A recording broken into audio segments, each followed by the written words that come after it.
Welcome to episode 5 of the Graham Cochrane Show, where I'm here to help you build an online business, work less, and live and give more. I'm your host, Graham Cochrane. Honored and humbled to have some time with you today. And I honestly mean that, because there's a million other things you could be doing right now than listening to me. For example, if I were you, I would be finding the nearest donut shop and clearing them out of amazing donuts, because I'm just craving donuts right now. And literally that's all I can think about. I haven't had a good donut in a while. And so that's on my brain. So I wanted to share that with you. So you could be doing that, or you could be taking a much needed nap. If you're like me, on Monday, it doesn't matter when you're listening to this, but the other day, I recorded a bunch of podcast episodes only to discover, full disclosure, that my microphone settings were all whack. And so I didn't even listen back. I'm an audio engineer. I didn't even listen back. I just pressed record and ran with it like a fool. And listened back at the end of the day, like spent 4 or 5 hours just crushing it, teaching you some great stuff. Listen back, it's all distorted. It's all unusable. It was so deflating, right? So exhausting, because I should have just napped for 4 hours and I would have been a more productive use of my time. So all that to say, you could have been napping, but you're not napping. You're listening to this.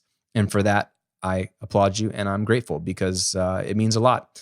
And I'm not going to take that lightly. I'm going to help you today. I'm going to help you specifically give yourself a 30% raise this year. Does that sound good? Of course, that sounds good. Who's getting 30% raises? Not very many people in the corporate world, unless you're the CEO, VP, those guys, they get rewarded. It's hard to get anything beyond a 3% a year raise, right? Which is nothing but cost of living, right? Inflation. Things get more expensive. So that's not actually a net raise. That's just you keeping pace with the cost of gas and groceries and rent going up. So 3% is super sad, right? 4%, even 5%. Who's getting 30% raises? I'll tell you who. You and I, if we own a business, online business owners, any kind of business owner, but especially online business owners, can give yourself raises almost whenever you want. And so that's a strange way to think about it. We always talk about like making more money, but let me phrase it and frame it in that way. If you want to give yourself a 30% raise this year, I want to give you 3 things you could be doing, you should be doing, you can do, that will increase revenue, increase sales, increase your income by 30%. And that's a low ball number, by the way. Each one of these things I'm going to share with you could increase your income by 30%. Put all 3 together, you could almost double your revenue with these 3. But I'll save that for another day. Let's just say, what if you wanted to give yourself a 30% raise? First of all, how awesome would that be? Just picture that for a second. Because when we start talking about numbers, math, it almost becomes meaningless. And there's the lie of more will be better. What is more? Like we get used to whatever. So for right now, where you are in your life right now, think about what 30% extra money each month would do for you. So that would mean mathematically, if you make $3,000 a month or $36,000 a year, that'd be like giving yourself an extra $1,000 a month right now. What could you do with that, right?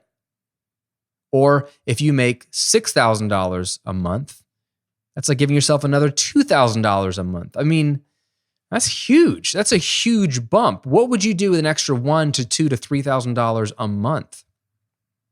Would you pay off debt? It's a great use of that money. Your life stays the same and then your debt goes down. It's like somebody else paying your debt off, right? Would you start contributing to your retirement savings? You should, especially if you're a small business owner. No one's going to bail you out for retirement. You have no opportunity for a pension unless you save up yourself. So fund your SEP IRA or an individual 401k like I have for my business. You could fund that. You could max it out, right?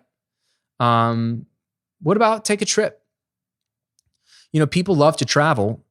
And maybe you've got an online business going, and so now you have location and time freedom maybe, but that still doesn't pay for your trip. You still have to pay for your trip. And that costs money. My wife and my kids and I, our whole family went to France for a month last summer. I was there for 6 weeks, but we were there for a month. That took not only a passive income style business to give me the flexibility and freedom to leave for 6 weeks, but it cost money, right? Plane tickets, Airbnbs are not cheap, food, train tickets. If you want to go to any of the museums, right? So trips cost money. What if you wanted to take an amazing European trip? And what if it cost you $10,000? Well, give yourself that $1,000 a month extra, that 30% raise a month in 10 months. There's your trip paid for. So, right? Think about real things when you think about giving yourself a 30% raise. That's what I want to help you do today. Okay, let's dive in. There's 3 things you can do, and they're all important. This is not in a particular order, but I'm going to break all 3 down, teach you how I do them in my business. And my hope is that at least one of these resonates with you and that you actually take action on at least one of these. But man, if you want to kick butt, do all 3. Do all 3. All right. Number 1, sell sooner in your email funnel. Okay, what's an email funnel? Well, if you're brand new, that's one of the 4 components of passive income. Somebody finds you, they opt in with your amazing lead magnet, and they're on your email list. Now what? Well, hopefully you've pre-written out some emails that go out to them, and they add amazing value, some extra exclusive content, and then they present an offer. They pitch a product of yours. If you don't know what I'm talking about or how to do any of that, then you need to go watch my passive income workshop. It's absolutely free. Just go to grahamcochrane.com/workshop. Okay. That'll walk you through all the nuts and bolts of that if you're brand new. Really, really helpful. Some of my best stuff, and it's free. grahamcochrane.com/workshop. Okay. So a lot of people have an email funnel. A lot of online business owners, they have a series of emails that are pre-written, and a lot of you are following the old model of building a relationship with somebody over weeks at a time before you ever mention any of your products. This is a holdover from the early days of online marketing and the internet, where somebody finds you, and if you're a decent online business owner, you don't want to shove your products down their throat. So what do? You build a relationship. So that means that you send them an email every day, or every other day, or every couple of days for weeks, 2-3 weeks of extra content. You're priming them. You're positioning yourself. You're building rapport and engagement with your audience. And then in week 3 or whenever you decided to do, you would pitch your product. Now, I know this because this is what I was taught to do in the early days when I started to look for any help with online marketing and email. This is what people were doing. So I had a funnel, and I think it was in week 3, after 2 full weeks, I started to pitch my courses or my products. The problem is that doesn't work anymore. Okay, it doesn't work anymore. It may have worked in the past, but if you've got an email funnel set up like that, you're running an old school style of business, which the reason this doesn't work anymore is because people's attention spans are much shorter, and they're going to forget about you 2-3 weeks in. They're not going to be reading all your emails. Some of them will. Okay. Some of them will, but a lot of them won't. They're going to forget about you. They're distracted. There's so much more online vying for their attention than there ever was before. So we don't have that kind of time.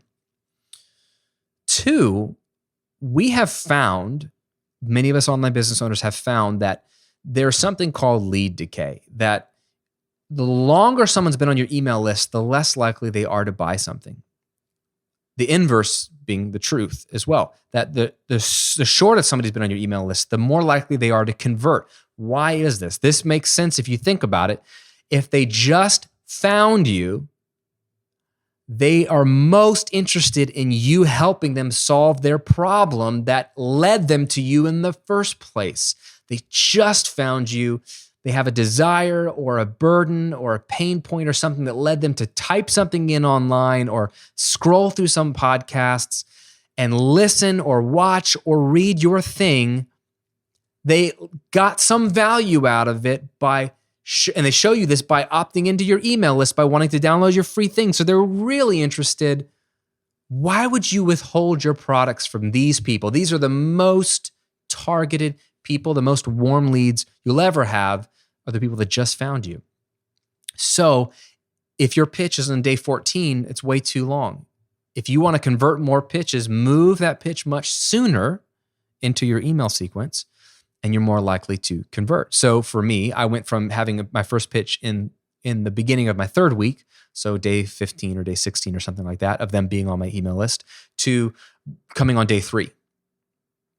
I was just on a podcast with this lady, and we were talking through my funnel strategy. And that was one of the things that I told her back in 2014. I made this shift of moving my pitch from week 3 to week 1, which I call the golden week, and specifically on day 3. So they opt in, and then they get some content on day 1, content on day 2. This is exclusive content, extra stuff they can't get anywhere else. And on day 3, I transition into pitching my product.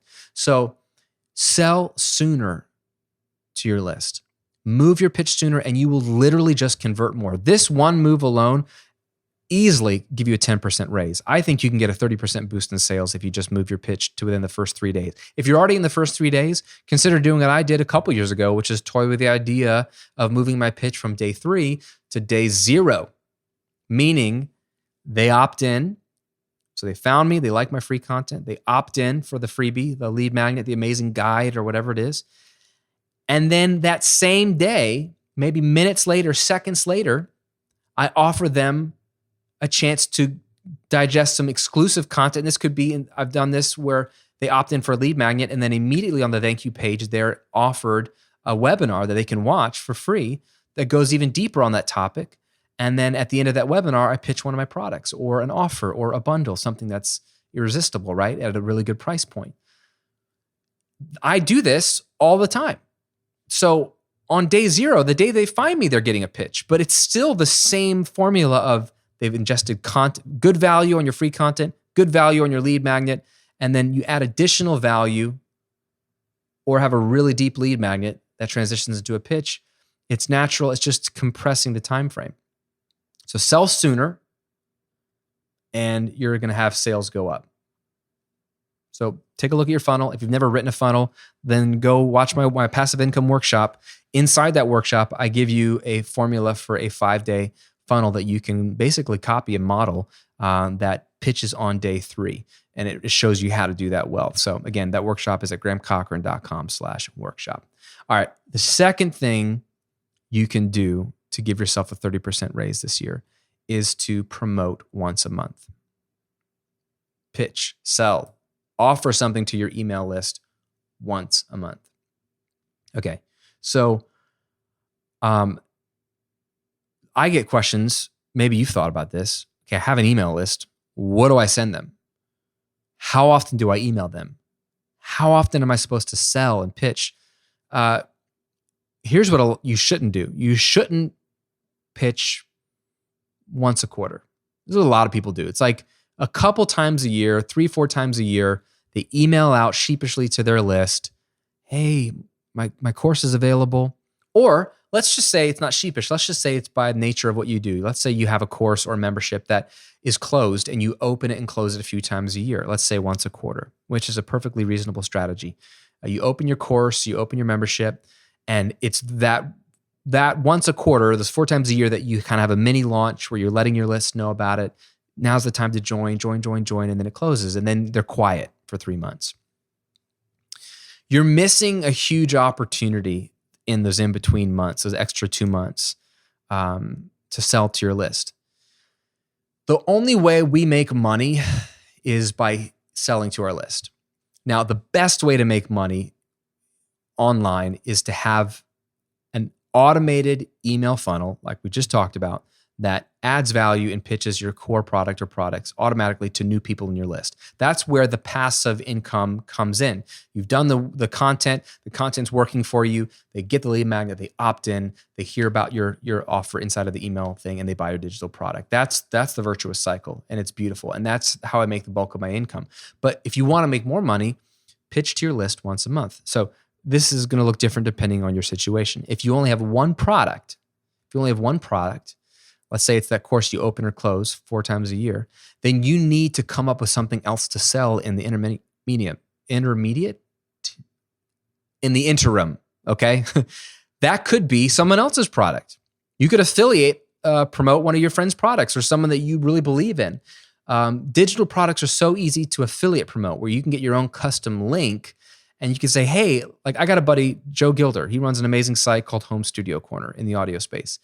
And he's got a lot of great courses. And multiple times I've affiliate promoted his course. For example, he has a course on a niche within our niche. And I thought he covered it so well.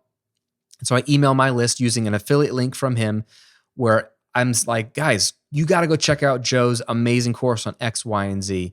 It's really, really going to help you. I trust this guy. I love this guy. And they click on my link, which takes them to his sales page. But there's a little tracker on there that his system can track that they came from me. So if they buy anytime in the next 30 days, using cookies, it tracks where you're coming from. Anytime in the next 30 days, it'll credit that sale to me, and I get half of the revenue from the sale. He gets half, I get half, right?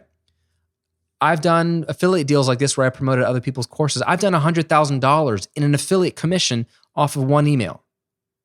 So you can promote other people's courses or other people's memberships or other people's products, and it's still something you can offer your list. Okay, other things you can do are, newsflash, add more products. Okay, if you only have one product, consider adding a second or a third. And so then you can swap out your products.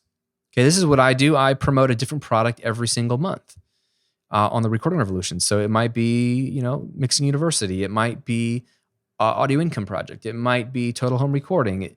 It could be any one of my courses that I feel like, I haven't promoted that in a while. There's something new every month to promote, to draw their attention to.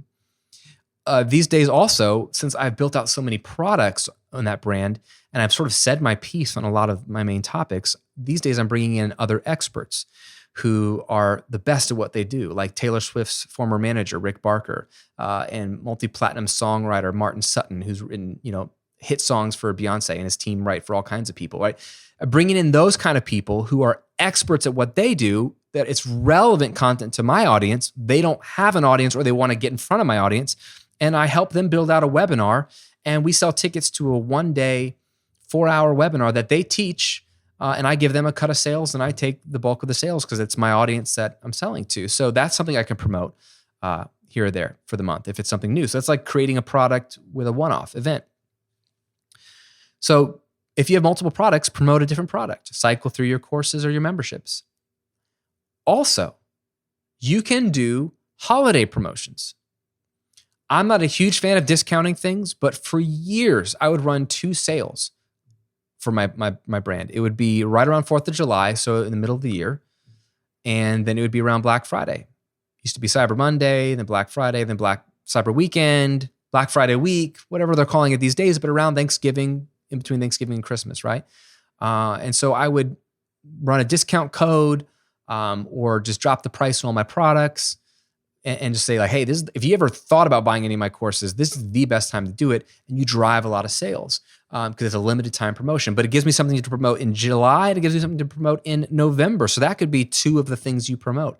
The point is, your job is to get your amazing products in front of your students. They would be benefited by your products. So it's your job to offer it. Now it's their job to buy or not buy. I tell people, I want to build products that are so good and so desirable that everybody who follows me and is on my email list would want to buy it, even if they can't afford it or even if it's not a right fit for them right now. They all would say, that's really cool.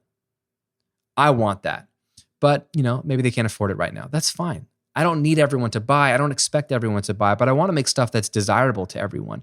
And so it's not my job to worry about whether they're going to buy or not, or if they can afford it or not. It's my job to present it to them. It's their job to choose if they want to buy it or not. There's no pressure here. You're not coercing anybody. You can't force anybody to take action. All you can do is offer your stuff. And it's your prerogative, responsibility to offer your best stuff to your people. So if you think about it, if you're creating content every week, which you should, by the way, minimum 1 piece of content every week, let's say that's all you're doing is 1 piece of content a week. It's 1 episode of your podcast a week. It's 1 video on YouTube a week. It's 1 article a week. And then you're turning around and, of course, emailing everybody on your list your latest content. You absolutely should do that if you're not already, because they joined your list That should be the weekly touch point. Then they're not going to go back to your website. They may not have subscribed to your YouTube channel, but they're on your email list. So just make it easy for them. Just dump your latest thing in their inbox. They don't even have to go find you. They're like, oh, Graham's got a new thing. Oh, this is cool. I want to check it out. Oh, give myself a 30% raise this year. Yeah, that sounds awesome. Right? So you're just sending that out. That's like free content 4 times a month. So if just once a month you send at least one email, even just one, probably more than that, but at least one, pitching your product or having a promotion or something, that's once out of 5 points of contact. That's 20% of the time. There's your beautiful 80-20 ratio. 80% of what you email out is free, amazing content. 20% of it is you're offering your products. It's a really good ratio. You can do this on social media also. Great free content, great free content. Every 5th thing could be you mentioning your product if you want to. I don't like selling from social, but it works. My wife's brand, the SC Stock Shop and Social Squares, this is the model she does. She sells really well on Instagram. Her target market is on Instagram as well as email. She promotes her email list all the time. She does this really well to her email list. But she also sells on social, so you can do this too. But again, it's not every day or every post. It's that nice 80-20. So 1 out of 5, 4 free, 1 pitch. That's a nice sort of ratio for you. If you just move to promoting once a month, here's the thing. Most online business owners have no promotional calendar. They have no idea what they're promoting. This is what normally happens.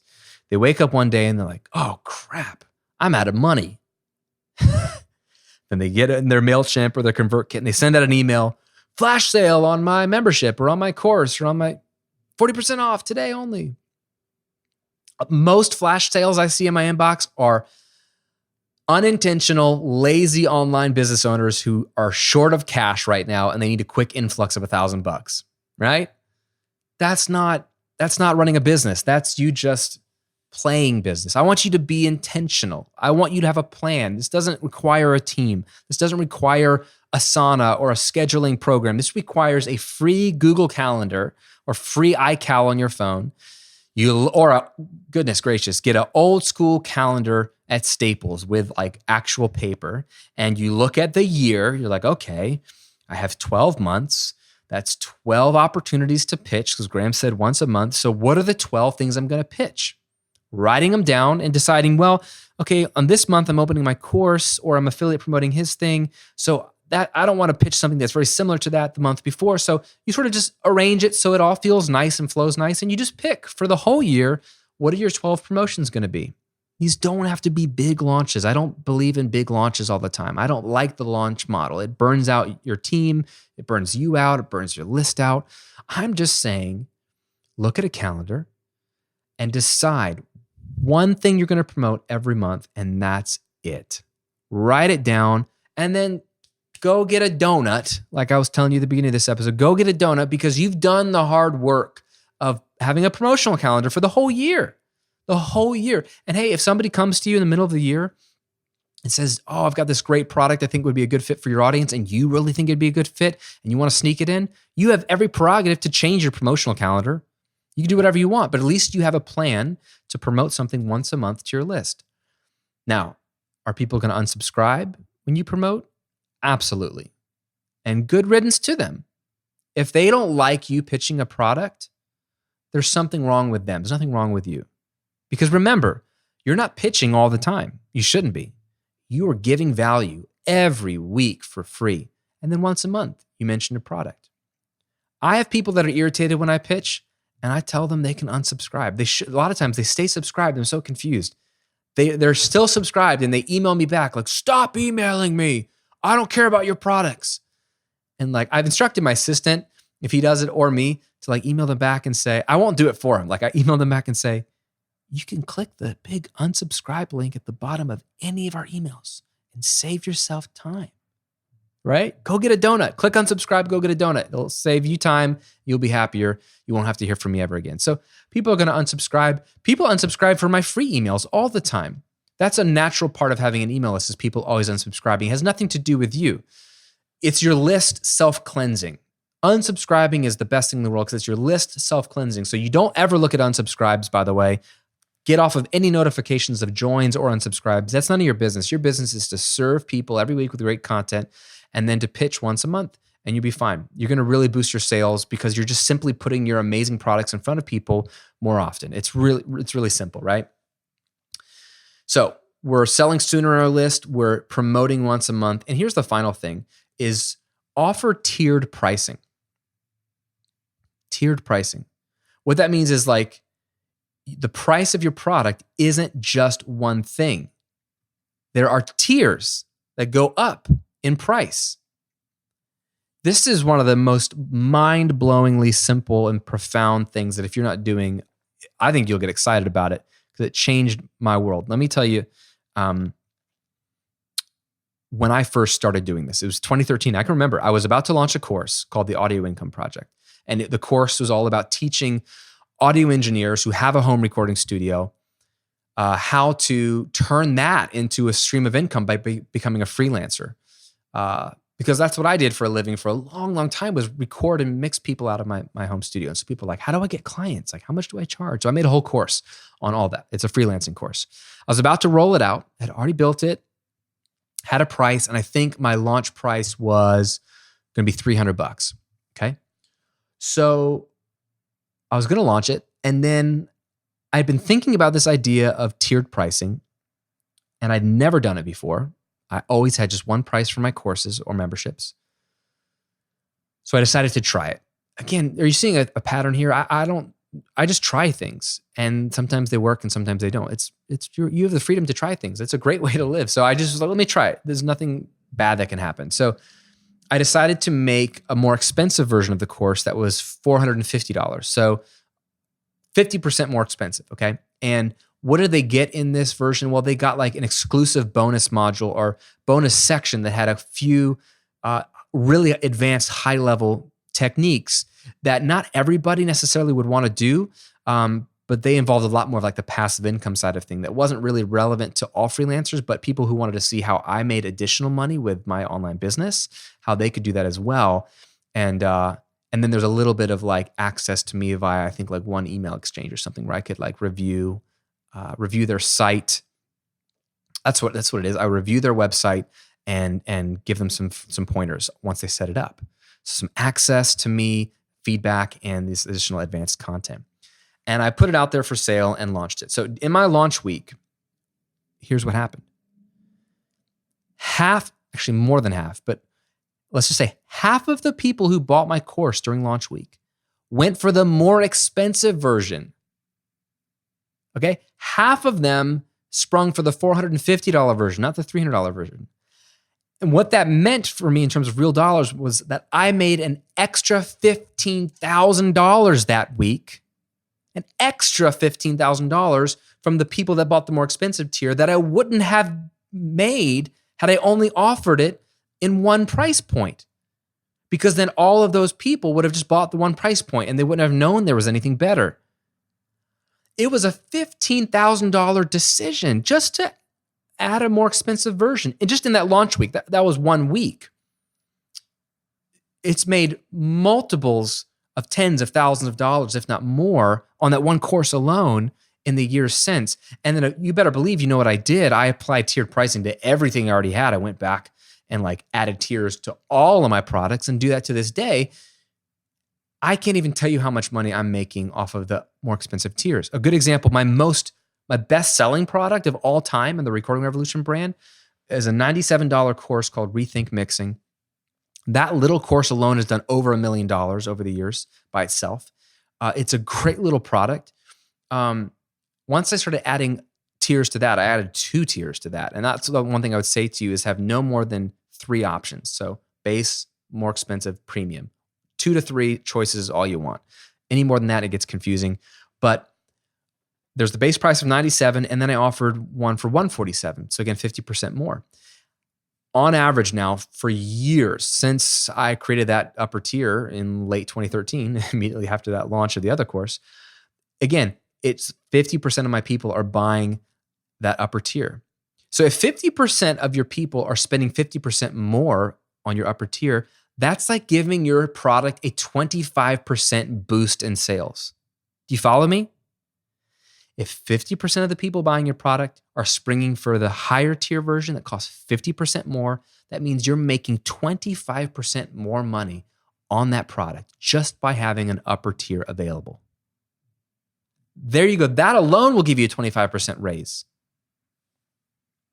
Minimum, you get 10% raise if you add an upper tier to all your products. And again, we know this is true. It's everywhere you look, right? I was thinking about this. There was a guy that I loosely worked with. I used to work for a software company. And there was a guy that I was an audio engineer for this software company, and we recorded voiceover talent for the software. So imagine one day I'm in the studio and I'm recording. We've flown in a voice talent for this thing. So he's in the booth, I'm recording, and then we're taking lunch breaks and we're just chit-chatting and we're talking about Apple products because we both are like Apple geeks and we love Macs and stuff. So we're talking about Macs, and he said something I'll never forget. He said, "Graham, I always buy the most expensive Mac." And I laughed at him at the time. I was like, wait, like on principle? Like that's just what you do. You just buy the most expensive Mac. He's like, yeah, bro. When a new Mac comes out or I need a new computer, I just go to the Apple store and I say, what's the most expensive version I can buy? And I buy it. I learned something very valuable that day that I didn't realize until later that would serve me well. There are people out there who want to spend more with you if you would just let them. I hope you heard that. Not all of your customers are created equal. There are some of them out there who want to spend more with you if you'll just let them.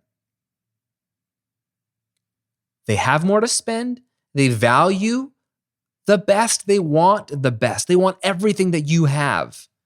And if you don't offer it to them, you are doing them a disservice. I think a lot of us are insecure. We think, oh gosh, I got to convince someone to even buy my thing. I can't imagine charging even more. Who would even buy the upper tier? I don't even know if I would buy the bottom tier. If you don't think you would even buy your bottom tier, then you need to go back and build a better product. You need to get a little more confident. You've got something awesome to share. Stop being sheepish about it. Stop trying to convince people to buy it. You shouldn't have to convince people to buy it. It should be awesome. It should almost sell itself. Be confident. And not only be confident, realize that there are people out there that are following you. It's not everybody, small percentage, that want the best you have to offer. I looked it up, by the way. I did some research on Macs. So if you go to the Apple store right now and you say you want to buy an iMac, right, which is a great computer, and you're like, what's it going to cost for me to get into an iMac today? Sounds like a used car salesman. Base model, $1,099, brand new, okay, for the latest and greatest iMac. So $1,100. But you know that's not the only version of the iMac, right? There's two sizes of screens because the iMac has a built-in display. So you can get the bigger display. So if you spring for the bigger display, and that's what I did. I went to the applestore.com and I tricked out the iMac. Give me the most of everything. I did what this guy says he does. I want the most expensive Mac. So I got the biggest display. I got the fastest quad-core processor. I got the most RAM, the biggest solid state drive, hard drive, the better memory, video card, everything, right? Tricked out everything, every option they gave me. I added it and maxed it out. You know what it will cost you right now in the Apple Store? $5,428. Base model, $1,099. Fully loaded iMac, same computer, fully loaded iMac, $5,428. That's 5 times the price. That's 500% more expensive. Oh, it's so good. It's so good. There's someone out there that wants to buy the most expensive thing you have. That could be a super premium product, things that I call espresso machine products. We'll talk about that another day. Or just for right now, don't even worry about making a new product. Just add a more expensive or premium tier or tiers to your product. Somebody will buy it. And there's a lot of things you can do to add those expensive tiers. Again, it could be exclusive content that they get. The best way these days to add a premium tier is to offer some kind of access to you. So this could be a one-time email exchange, which costs very little time for you, by the way. And by the way, most people who buy it will forget to cash in on it. I'm not saying you bank on that. I'm not saying it's a good thing. I'm just saying it's amazing what people will buy and then forget to take advantage of. So you're not going to be fulfilling all of these requests. And if you set it up with an email exchange, like I do like an email assessment of students' mixes. I'll listen to their song, 3 minutes of my time, and then I'll email them back some feedback on their song. One thing I do is look at their website and give them an email response back. On this side of things, I have a premium version of my course that involves a custom video, a brand review video of me.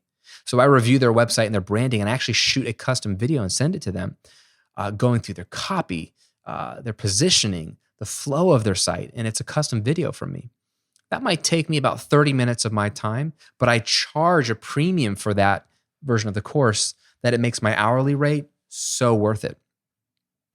So if it involves any time of yours, then you really have to make sure you charge accordingly to make it worth it.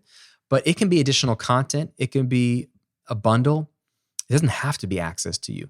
And you can easily charge 50% to 100% more or more, like the Mac, 5 times more, and assume that a small percentage of your people will buy just by giving that option. Now, let me tell you another reason why offering tiered pricing is so powerful. It has nothing to do with just you being able to make more money because you're charging more. It has to do with psychology. Think about this. If you got to the bottom of my sales page, let's say, and you see my course, you see my product, whatever it is, and you get to the bottom and you see the price, what question is going through your mind? What question is going through your mind? It's, should I buy this?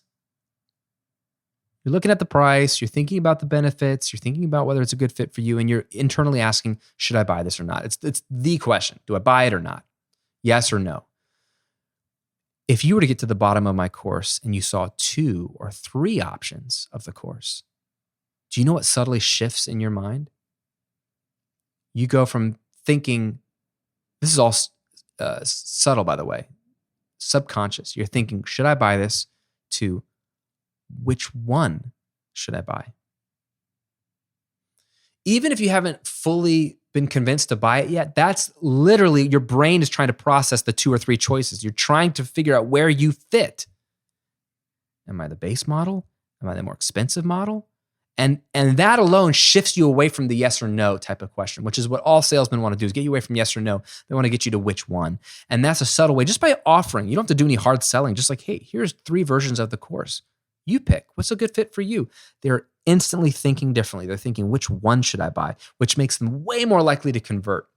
And guys, you know this is happening everywhere you look, right? I just mentioned the Mac. You go to Starbucks. Is there just one size of coffee? No. You can't just buy coffee. It's, well, what size do you want? Tall? Grande? Venti? Or the one that they hide from you? Short, right? There's an 8-ounce cup of coffee you can buy. They don't show it to you or put it on the menu, but you can get it for cheaper. What about iPhone?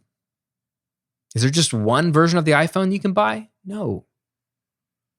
There's different size screens now.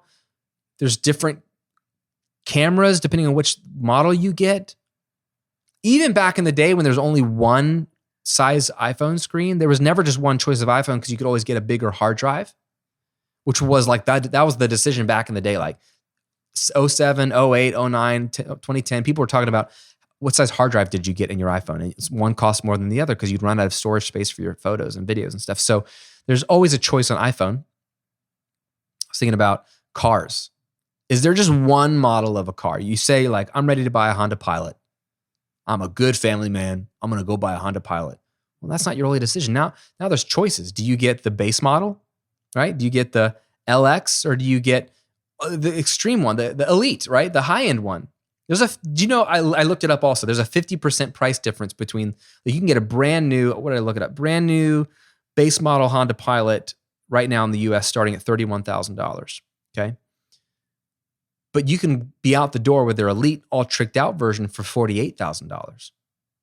There's that 50% markup right there for the tricked out version. So when you go to buy the Honda Pilot, you think you've made the decision, should I buy this or not? But really, you're like, which one should I buy? Do I really need all that stuff? And if you don't, maybe you walk out with a base model and you feel good about yourself because you got a good price. Honda dealer is happy with you. Or maybe you're like, dude, I want the best stuff. And you get the Elite model and you go out the dealership and you're feeling good about yourself because you got a better version than the base model. Honda dealers happy also. They don't care which one you buy. They just want you to purchase. So you can use tiers with your own products simply by offering multiple price points. That's it. I gave you 3 powerful levers you can pull to give yourself a 30% raise. If you only got a 10% bump in sales from each of these, you gave yourself a 30% raise this year. I think more likely, if you do this well, you can get a 25 to 30% bump on each one, which means you can almost double your revenue from these 3 levers alone. Selling sooner in your list, moving your pitch much sooner in your email funnel, promoting to your list once a month if you're not already doing that, and then offering tiered pricing. 2 or 3 choices, no more, no less. You're going to be able to sell more to the people that want to buy your most expensive thing, and you're going to shift the conversation and the question in their heads from should I buy this to which one should I buy? There you go. Hope that helps you. And I hope you actually take action on this. Do at least one of them, please, if you want to make more money. And I want you to make more money. You deserve it. You're working hard, and you can do this. If you're stuck, or you're brand new, or you really want to peel back the curtain on how I run my passive income businesses, both of them, I want to show you everything I do. It's inside of my passive income workshop. Okay, what this is a 45 to 50-minute workshop. You can watch it absolutely free. Just go to grahamcochrane.com/workshop. What you'll do is learn the 4 components of passive income, of every passive income business, how it actually works. You're going to learn how to sell without selling. You're going to learn how to create this automated money machine. And you're going to get all the best tools that I'm using, the best tips and tricks that I've found over a decade of doing this. And you're going to get the math on how to create at least $1,000 a month of passive income in just 30 minutes a day. So I know you're busy. Okay, we're going to talk about that on the next episode, but you can do this in just 30 minutes a day. You don't need to quit your day job. You don't need to start from scratch like I did. I got laid off. So that's why I just went full-time at it because I had no job. But you can do this in the nooks and crannies of your day, but you need to know what to spend your time on and what not to spend your time on, which is why I put this workshop together, because you don't have a lot of time to spend. So here's just the things you need to be doing. And it's a super powerful workshop. You got to go watch it and then take action on it. Again, it's absolutely free. Just go to grahamcochrane.com/workshop. Thanks for listening. Thanks for spending some time with me today. Go get a donut. I think I'm going to go get a donut when I pick up my kids from school. I'm going to go through Dunkin' Donuts and just enjoy what I'm going to go for. Probably a blueberry cake donut or a vanilla frosting with sprinkles. Or, I know it sounds weird, sour cream. I don't like sour cream really, but whatever they use to make that donut, it tastes good. So I'm going to go get one of those. You should get one too. Again, thanks for listening and thanks for subscribing to the podcast. And hey, if you like the episode, leave me a review on iTunes. It means the world to me. I read every single one of them, and it really, really helps the show up in more places and helps people find it. So that would mean a lot to me. Have a great week. We'll see you on another episode real soon.